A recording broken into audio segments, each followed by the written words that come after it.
Finally got it. And of course I can't close the box correctly.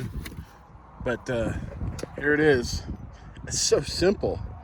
Right now it's searching for satellites. But I've already had that. But this is powering the unit. It's the cable that came with it. That's the router. That's a pole adapter. That's an Ethernet adapter. And that's the dish. So it should start moving and be moving around here soon. Oh, and that's my dog looking for lizards in the bush. So right now it's drawing only 36 watts, which would probably run a couple days off that Jackery.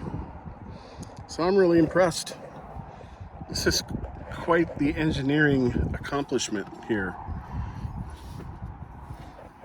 And it's funny, while I'm sitting here doing this, the power went out. And so I just went in and grabbed my Jackery.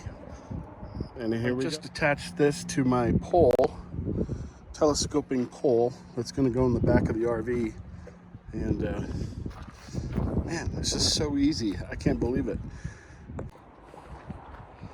And that's all she wrote.